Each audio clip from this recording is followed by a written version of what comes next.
Semestre vencido, pues merece la pena casi recuperar alguna de las grandes magnitudes de lo que ha ocurrido, por ejemplo, en la provincia de Ourense, pero también en otros contextos, entre enero y junio. Nos aproxima a esa realidad y también a esas reflexiones Raúl González. Hola a todos, hoy si les parece vamos a hacer un poco un repaso de cómo nos ha ido el primer semestre del 2023.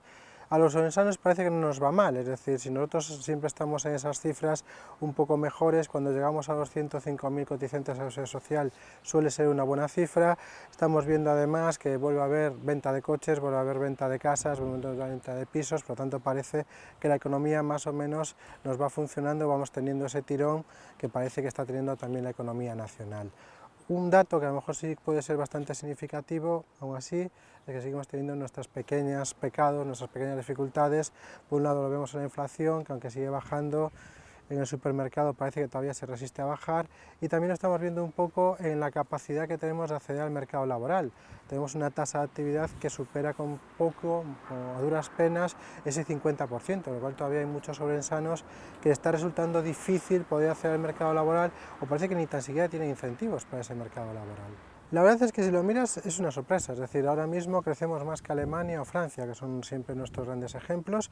Además nos estamos encontrando que el empleo resiste, a pesar de esa inflación que es nuestro ladrón de dinero fantasma, ¿no?, que va desapareciendo en nuestras cuentas. Sí que estamos viendo que la economía orensana está resistiendo creando empleo, y esa quizás es la gran novedad, es decir, estamos creciendo más o menos al ritmo de Galicia, estamos creciendo más o menos al ritmo de España, y eso es un buen dato. Yo creo que vamos a ver dos trimestres, si tú me lo permites, que es el trimestre del verano, donde todavía vamos a tener un efecto acelerón.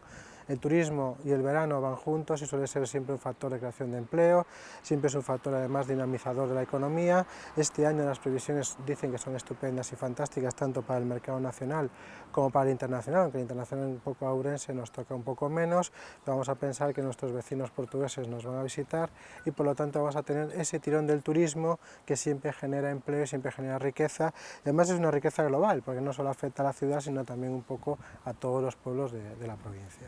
Si coges un poco los titulares, Alemania dice que está en recesión técnica, Italia, Francia ya un poco estornudan, Reino Unido parece que al haberse salido de la Unión Europea le está sentando cada vez peor, y además hay un dato simbólico, ¿no?, que hace un par de días el presidente chino reconoció que crecer un 5% era un buen dato, una economía que siempre creció al 10, al 15 y al 12, y vemos que Estados Unidos también está constipándose y está parando la máquina. Si nuestros vecinos, que son quienes hacen turismo con nosotros, quienes nos compran los productos, les empieza a ir mal, por desgracia tarde o temprano a nosotros nos irá mal. Como la economía es un poco inercia, creo que vamos a seguir creciendo por encima de la media europea, eso es muy buena señal porque iremos perdiendo empleo, pero esa pérdida no será de una forma dramática. Creo que también iremos viendo cómo la inflación y cómo el precio en el supermercado va a empezar a ir bajando, por lo menos no creciendo tanto, y eso también lo notaremos en los bolsillos. Quizá el efecto más dramático, más traumático es que si Europa nos empieza a retirar ciertas ayudas, veremos cómo las ayudas públicas o la acción pública tienen menos fuerza y veremos cómo el precio eléctrico pues, seguirá subiendo un poco. Las citas electorales suelen tener dos efectos, uno es el gasto ante las elecciones suele ser superior al gasto público y después de las elecciones suele haber un cierto parón, sobre todo si hay un cambio político, porque entre que este nuevo gobierno accede o no accede, suele haber un periodo de tiempo donde la administración pública tiene una cierta inadmisión. Pero hay un dato importante, la Unión Europea en el Parlamento está debatiendo, está aprobando volver a las restricciones, a los controles presupuestarios, de control presupuestario y de gasto público, e incluso de contratación pública. Y eso sí puede tener efecto muy grave a 6 meses, que empezaría el 1 de enero de 2024, donde gobierne quien gobierne va a tener un límite de gasto que hasta ahora no tuvo en los últimos 2-3 años por la situación del COVID. Y eso sí puede ser un cambio trascendental para una administración o para un Estado central, donde la capacidad de gasto, donde la capacidad de inversión se va a poder limitar un poco. En Escuela de Finanzas nos toca hoy planificar las vacaciones. ¿Cómo lo hemos hecho? ¿Cómo lo hacemos de bien o de mal? Vamos a escuchar, como siempre, las opiniones y los consejos de Isabel Iglesias Arce.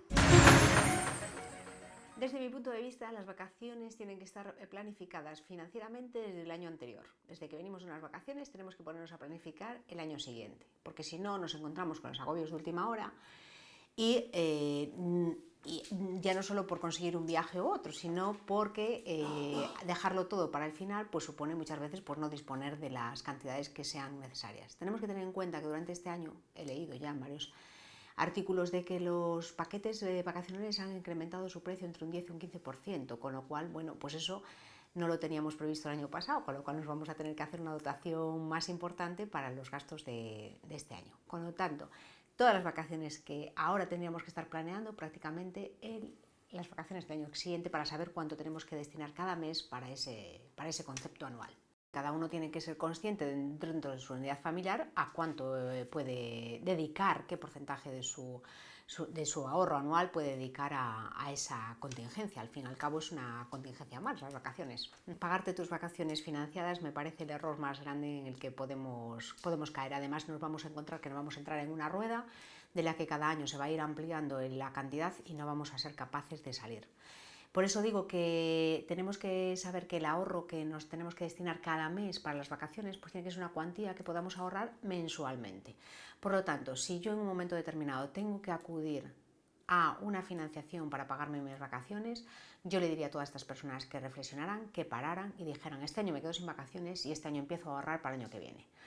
Para irnos en las vacaciones el año que viene. Es que si no, el año que viene van a tener todavía deuda, vamos a volver a seguir deuda, y las deudas se irán incrementando y va a ser una rueda difícil de salir. Lo menos malo sería ponerlo a un año y por lo tanto el año que viene pues ya tenerlo liquidado. Pero muchas veces luego estas operaciones a las financieras también les interesa que alarguemos el plazo para cobrar más intereses y por lo tanto pues nos vamos juntando con financiaciones de unos importes no muy altos, pero muchas financiaciones que al final las cuotas de que nos hacen falta mensualmente son verdaderamente alarmantes. Sí, además esas operaciones sabemos que los tipos de interés que llevan también suelen ser tipos de intereses muy altos. Estamos viendo operaciones a 20%, con lo cual, pues mira, un viaje de 1.000 euros tienes que devolver 1.200, que no es para desperdiciar esa cantidad. Muchas veces ¿Cómo se manejan esas situaciones, a veces emocionales? La economía familiar muchas veces va menos de dinero y más de situaciones emocionales. Entonces, por lo tanto, cada uno tiene que ser muy consciente y tener claro cuáles son sus recursos, lo que entra en casa en una familia y cuáles son los gastos que tenemos. Y si algo queda después de asumir todos los gastos que tenemos, los gastos que no podemos dejar de pagar, pues podemos pensar si podemos tener unas vacaciones. Y en función del dinero que tengamos, pues podemos hacer una cosa u otra. No debemos de entrar en la dinámica, desde mi punto de vista, de cumplir caprichos uno detrás de otro. Esto tiene que ser algo, pues a lo mejor pues tendré que ahorrar tres años para irme una vez de vacaciones, hacer ese viaje que tenemos en mente, pero mantener todos los años, en muchas familias no es asumible mantener un año tras otro año ese gasto anual.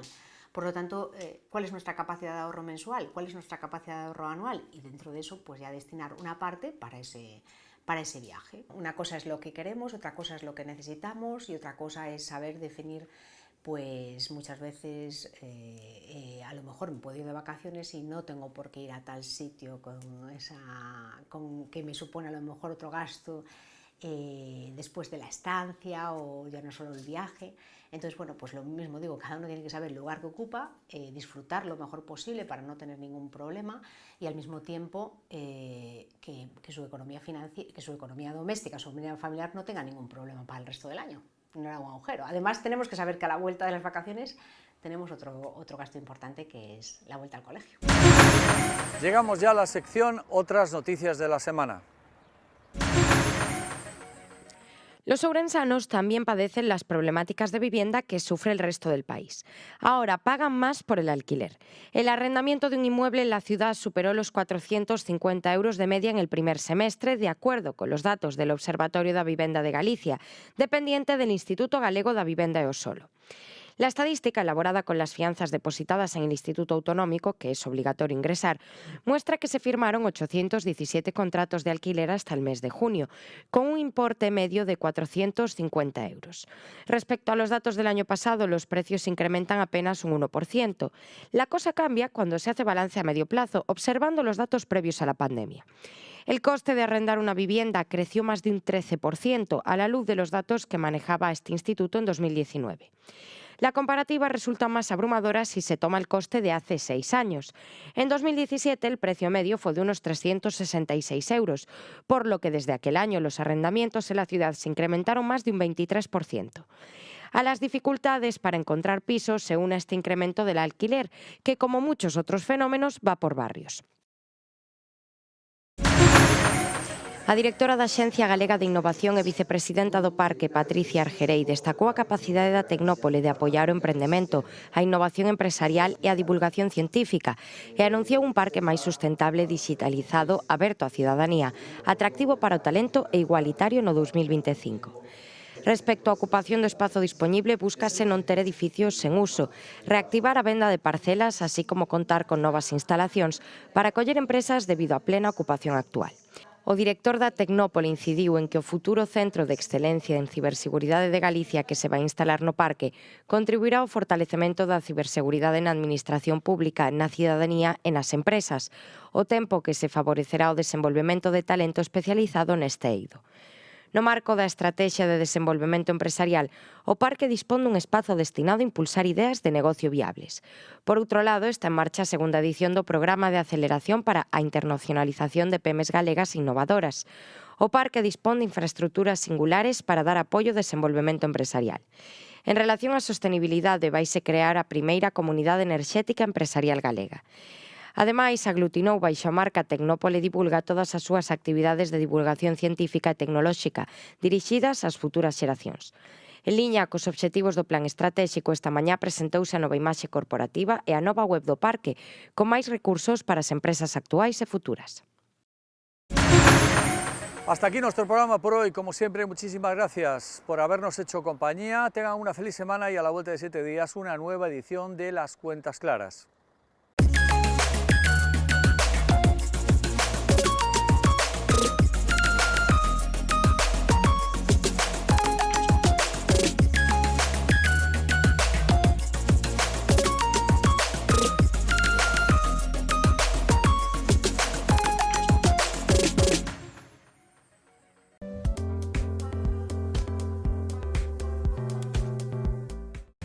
En Blanco Quintas ofrecemos nuestros productos y servicios tanto a particulares como a profesionales.